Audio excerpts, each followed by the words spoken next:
May mga ngaral ngayon, hindi alam ang Biblia eh. Magsasalita, 1 oras eh, hindi nagbabasa ng Biblia eh. Kung ano yung current events na nangyayari, yun ang pinagdadadaldal sa mga miyembro. Dapat ang ministro nagbubuka ng bibig na may karunungan.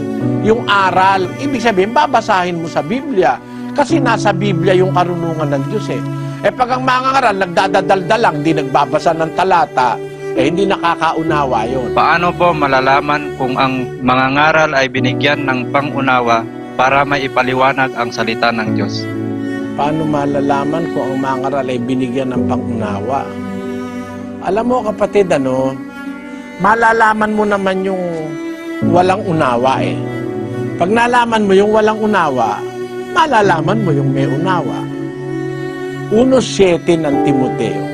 Na nagsisipag na sang maging mga guro ng kautusan, bagaman di nila natatalastas kahit ang kanilang sinasabi, kahit ang kanilang buong tiwalang pinatutunayan. Ayon, merong nagnanasa na maging guro ng kautusan ng Diyos. Gusto nila magturo sila sa tao ng kautusan. Pero sabi ni Pablo, hindi nila natatalastas. Yung natatalastas, ibig sabihin nun, nauunawa. Hindi nila natatalastas kahit ang kanilang sinasabi. Tinan mo nga yun, ang paradox, nagsasalita, pinapatunayan ng isang bagay, pero hindi pala naman niya naiintindihan yung pinapatunayan niya at saka yung sinasalita niya. Meron bang ganon? Eto, babalikan ko lang kapiraso. Ang pagsasign of the cross daw, pang-adya sa kaaway, panlaban kay Satanas.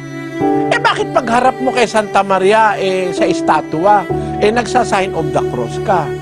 Nauunawa mo ba yung sinasabi mo? Yung pala'y panlaban kay Satanas. Ba't pagdaan mo sa simbahan, nagsasign of the cross ka? Yun ang katuparan nung sinasabi ni Pablo kay Timoteo. Hindi nila natatalastas ang kanilang sinasabi, kahit ang kanilang buong tiwalang pinatutunayan.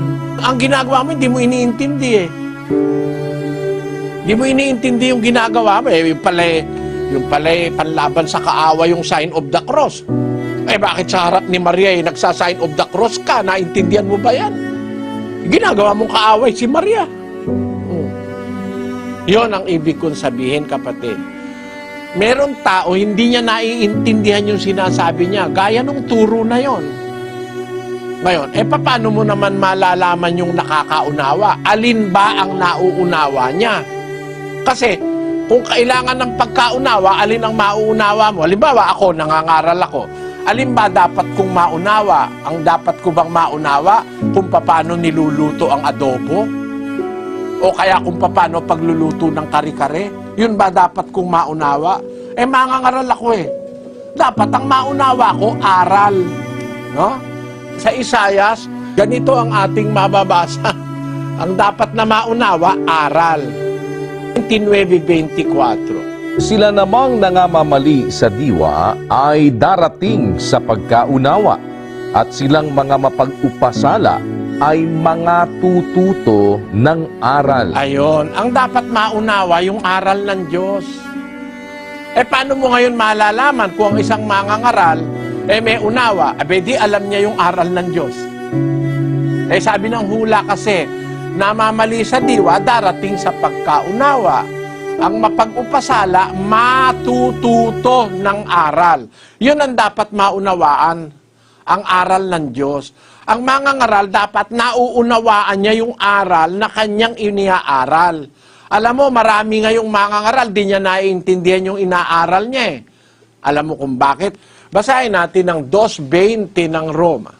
Tagasaway sa mga di nakaalam, guro ng mga bata, na sa kautusan ay mayroon kang anyo ng pagkakilala at ng katotohanan. Ikaw nga na nagtuturo sa iba, hindi mo tinuturuan ang iyong sarili? Ikaw na nangangaral sa tao na huwag magnanakaw, nagnanakaw ka? Ikaw na nagsasabing ang tao ay huwag mangalunya, nangangalunya ka? Ikaw na nasusuklam sa mga Diyos-Diyusan ay nanakawan mo ang mga templo? Ikaw na nagmamapuri sa kautusan, sa iyong pagsuway sa kautusan ay niwawalan mo ng puri ang Diyos. sapagkat ang pangalan ng Diyos ay nalalait ng mga hintil dahil sa iyo, gaya ng nasusulat. Maliwanag na merong mga mangaral, hindi niya naiintindihan yung ginagawa niya, nangangaral siya halimbawa, hindi niya naunawaan. Bakit? Ang pruweba siya mismo eh. Hindi niya alam yung sinasabi niya, hindi niya alam yung kanya ipinangangaral. Bakit? Nagtuturo kay ka sa iba, hindi mo naman tinuturuan ang sarili mo. Nagsasabi ka sa tao, wag mangangalon niya, nangangalon niya ka. Ikaw na nagsasabing wag magnanakaw, nagnanakaw ka. Yun ang mga hindi nakakaunawa, kapatid. Ang mauunawa kasing dapat maunawa yung aral. Kaya ang sabi ng Diyos sa 3:13 ng Kawikaan, pakinggan mo. Mapalad ang tao na nakakasumpong ng karunungan at ang tao na nagtatamo ng kaunawaan. Sabi ng Diyos, mapalad ang tao na nakakasumpong ng karunungan, ang tao na nagtatamo ng kaunawaan. Alin ang mauunawaan mo? Di yung salita ng Diyos, yung aral, yung karunungan ng Diyos. Yan kasing nasa Biblia, karunungan ng Diyos ang tawag dyan eh. That is the wisdom of God. Yun ang dapat maunawa, pangunahin na ng isang mangangaral. 4:7 ng Kawikaan. Karunungan ay pinakapangulong bagay, kaya't kunin mo ang karunungan. Oo, sa lahat mong kukunin ay kunin mo ang unawa. Ngayon, ang utos ng Diyos sa isang mangangaral, ang karunungan niya, yun ang pinakapangulong bagay. Hindi karunungan ng mundo yan, ha? Hindi karunungan ng sanlibutan, magkaiba yun eh. Ang kailangang matutunan ng mangaral, maunawa, yung karunungan ng Diyos. Yun ang nangyari sa mga apostol eh. 2:6 ng unang Korinto. Gayunman ay nangagsasalita kami ng karunungan sa mga may gulang, bagaman hindi ng karunungan ng sanglibutang ito o ng mga may kapangyarihan sa sanglibutang ito, na ang mga ito'y nangauuwi sa wala. Magkaiba yung karunungan ng sanlibutan, nauuwi lang sa wala, kesa dun sa karunungang itinuturo ng mga apostol.